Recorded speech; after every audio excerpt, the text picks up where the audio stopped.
Last Sunday, I saw the next guest, Amity, in her cabaret show, 39 Forever, at Chapel Off Chapel.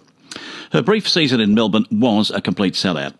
The show was witty, it's entertaining, and at times you'd say confronting. Amity's Amity's original works are wonderful. She's written a lot of songs for this and changed the words to others. Very, very clever, and she's a great, great composer too. She's got a voice that matches up all of that as well. Amity Dry and her husband Phil Rankin were introduced to TV audiences back in 2003 when they appeared on the reality TV show The Block. It's still going today. It's a great show. Then back in 2013, they came back to The Block as the All-Stars and they won. There's great things in store for my next guest. She's off to the UK later this year. And I thought we'd catch up with Amity today just to have a talk to her to see what she is up to, how this all came about and what she's doing right now. Amity, nice to have you with us. Nice to be here, Leigh. I'm going to play you a song a bit later called Lighthouse. But before we do all of that, what a great show last Sunday night, 39. 39 Forever. You. 39 Forever, Yeah. That's correct. I'm glad you enjoyed it. I aim it at the women, but then the men that come along seem to all love it as well, which is a nice bonus. You had a lot of men there on Sunday night. I know. Sometimes there's only one or two in the audience, and I can see that they feel a little bit, what am I doing here? But then by the end, they're laughing just as hard as the women are, because I think they can relate to it just as much. I'm sure we do. Yes, we do indeed. And I had a couple of guys sitting, behind us, or the row behind that again, and they were laughing all the way through. I mean, so you hit so many little pulses on us that made us laugh. Well, I'm glad. Writing that show has actually been quite therapeutic for me, because I was coming up to my 39th birthday when the idea came into my head to write a show about it. And to be honest, I wasn't feeling great about the whole 39 and then 40 thing. I was in a little bit of denial about going to the next stage in my life. And I thought, I'm going to write all of those feelings and turn it into a show. And in the beginning, it was all bad. It was, I don't want to turn 40. Women apparently become invisible at 40, and it was all negative. And then I thought, well, no one's going to want to see this if they are over 40, because they'll think this is the worst show I've ever seen. So then I tried to put a positive spin on it. And funnily enough, as I did that, I actually started to believe what I was saying, and I started to get excited about the next stage and not just think about the negatives, which is that you look older and that the world kind of sees you differently, and started to see the positives that come along with that new stage. You talk a bit about Botox in the show, of course, and you say you haven't had any Botox done, but that was one of the things that came up a few times in the program, wasn't it? What about you with Botox? Tell me. Well, aging is so different now from when my mum was 40, and, I talk about that in the show. I think then it was sort of women expected, well, I'm 40 now, I'm going to be looking a bit older and not trying to sort of compete in that whole staying young and, looking hot. Like, women have to look hot our whole lives now. And Botox and plastic surgery has changed all that, because now women feel like, and I talk about this, if half the women are doing Botox and plastic surgery and they're looking ageless, then if you start looking older, you feel like you're failing. Like, you feel like you're failing for looking your age, which is crazy. But I feel like that's the point that we've got to now in society, that if you actually look older, there's something wrong with that. So I'm sort of in this stage now where I'm really torn. Like, do I just go, okay, well, everyone's doing it, I want to stay looking young, I'm going to do it, or do I reject it because I think that it's crazy that we have to stay looking young in order to be seen as relevant as women? Well, I suppose there comes a time when we stop having Botox. That could be when you're 50 or 60, and suddenly you're going to look very old. I know, it's all going to catch up to you very quickly. It is, isn't it? It is. You can only put it off for so long, and then surely things just start. There's only so long you can do it before you can't, run away from it forever. Amity, for the longevity of this show, are you going to be 39 forever? I totally am, yes. Yep. I'm going to keep this show going as long as I can so that I can stay 39 until the point where people say, we don't actually believe you anymore. You'll have to remove your age off all of the stuff on the internet. I will. Well, I'm already going to be doing it. I'm already planning shows for next year, and I will actually be 40 in January, so I'm just going to have to do a little still 39 forever and keep it going to maybe 45, where people say, you need to really stop doing the show because we don't believe you anymore. Well, I just think you're like Peter Pan. You just stay 39 forever. Well, the funny thing is, and I realise this now as I'm getting older, we don't change in our head. We all still feel like we're say, 28. That's right. And that's the thing, you look in the mirror and you just get a bit of a shock because you don't, you feel the same, and I'm sure you can say that you feel the My same. word, I do, yeah. Yeah, and that's the funny thing is that I hate that idea that society starts to look at us differently and judge us differently when in our head we're exactly the same. And that's all that I'm feeling. I want to be treated the same in 10 years' time as I was when I was 30 or 35. I don't want to be treated differently because I look older. And I think that that's something that women really have to deal with, is that we are treated differently when we start to look older, and I hate that idea. Amity, how long did it take you to write the show?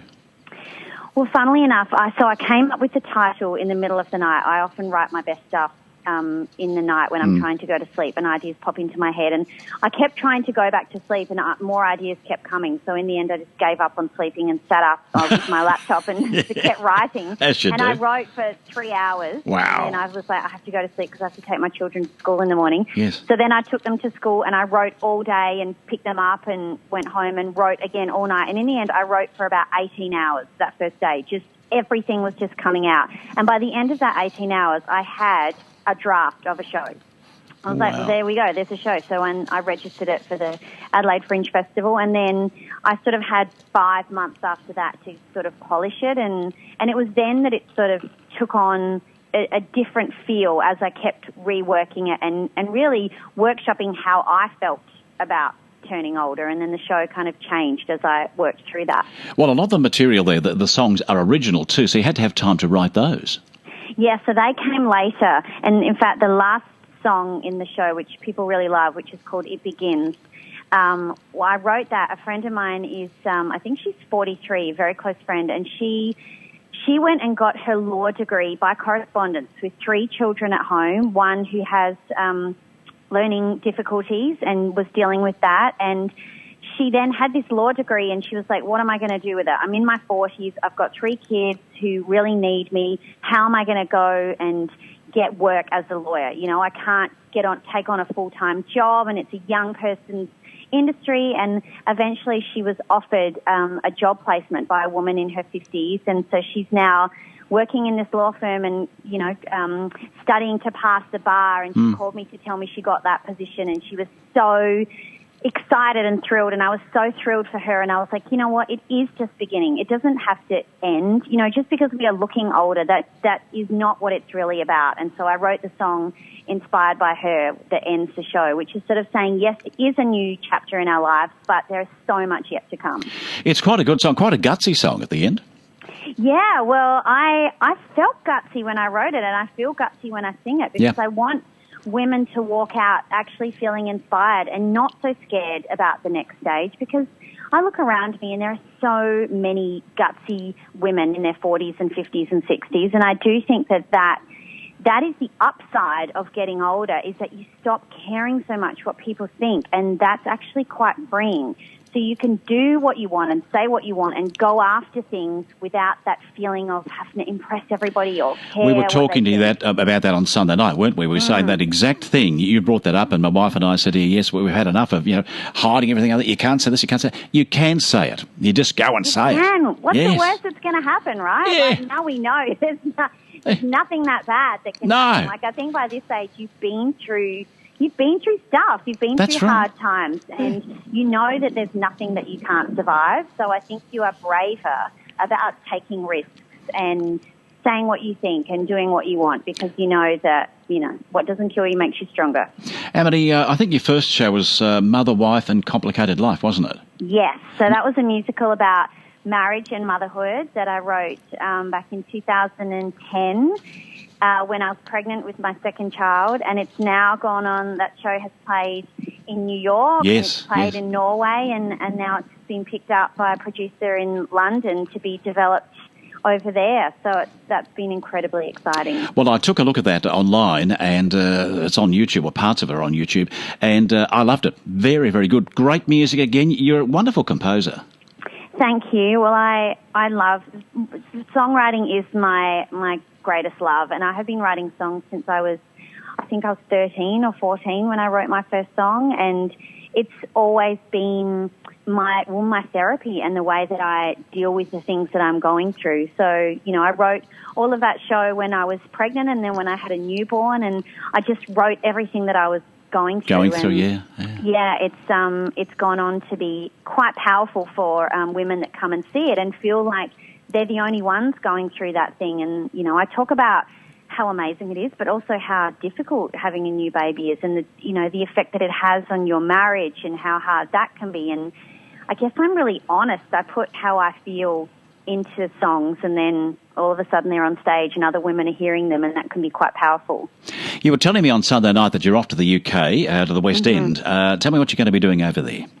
Yeah, so Mother, Wife and the Complicated Life is being workshopped in London in August. So we've got a UK production team and cast, and I'm doing some rewrites right now to get it ready for that. So we'll be doing a 2-week workshop and then presenting it to West End theatres and investors, and hopefully one of them says, yes, we love this show, and puts it on in their theatre and it can play in the West End, which is just beyond exciting. Now, that show, are you going to bring that one back to Melbourne too? Yes, definitely. So if it gets... so I have brought it to Melbourne twice in 2013 and 15, and I would love to bring back, hopefully, the new version, bigger and better version at some point. We'd love to see that. Going back to the Block days, when you were on that in 2003 with your hubby, how did that help you to get into this industry, or did it? Well, it changed my life. It changed both of our lives. You know, when we stumbled upon this opportunity of this new show, reality TV was just in its infancy. I think the first series of Big Brother had been on, and that was it. And when we sort of tried out for it, we didn't even know it was a reality TV show. We just thought it was sort of one episode of something like Changing Rooms. Remember that show? That's what we thought we were trying out for. Yep.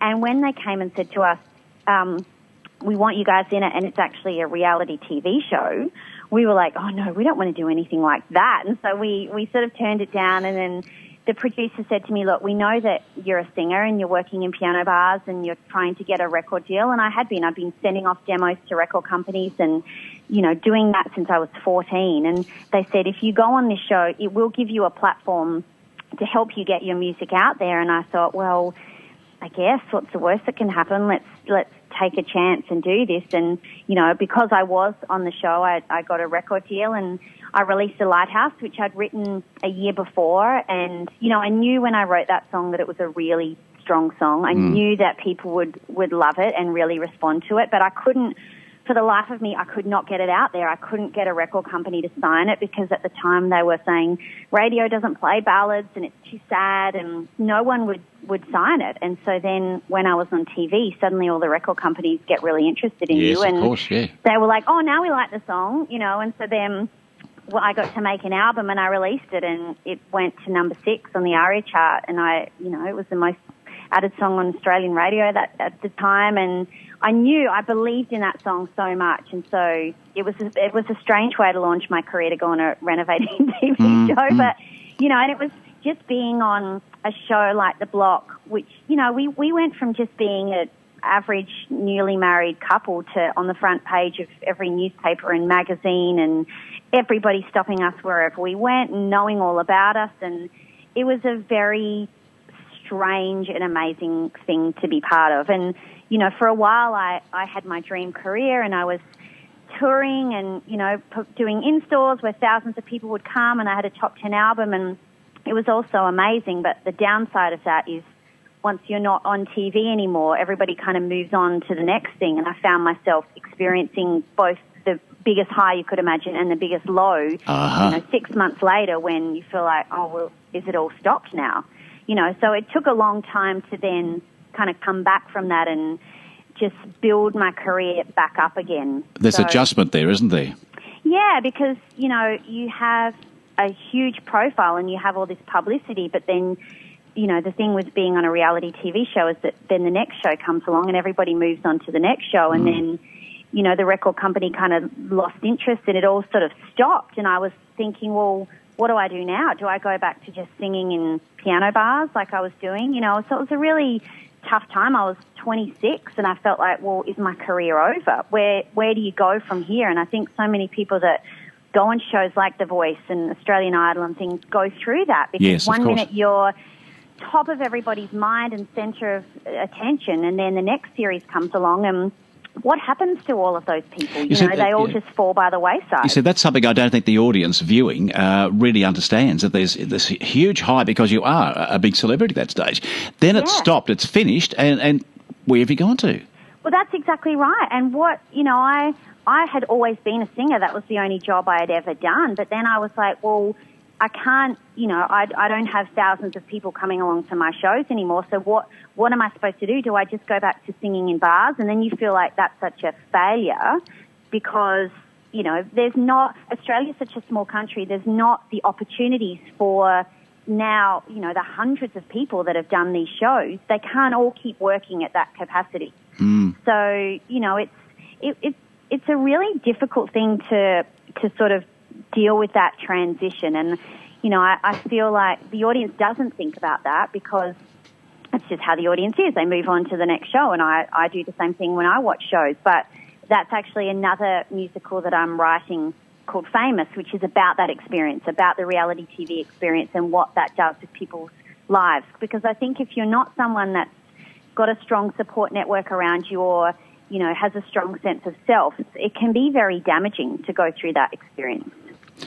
Well, I think you've done a great job. You've got a lovely following over here in Melbourne. To see that theatre full every night for you, it's just been wonderful. And the audience on Sunday afternoon or Sunday evening was just magnificent.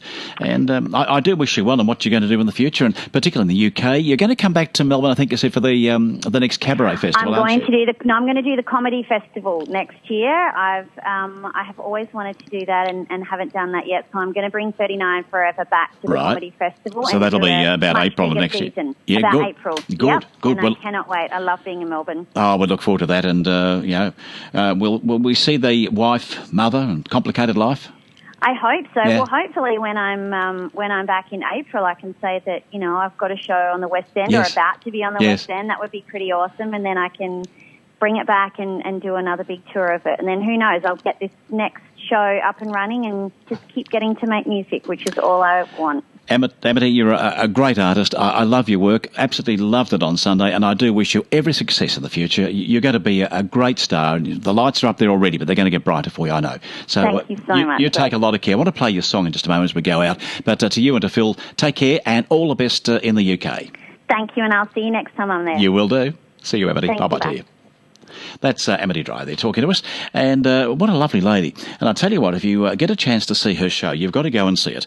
39 Forever, or look out for Mother, Wife and the Complicated Life. It is coming our way, I'm sure, and you'll love it.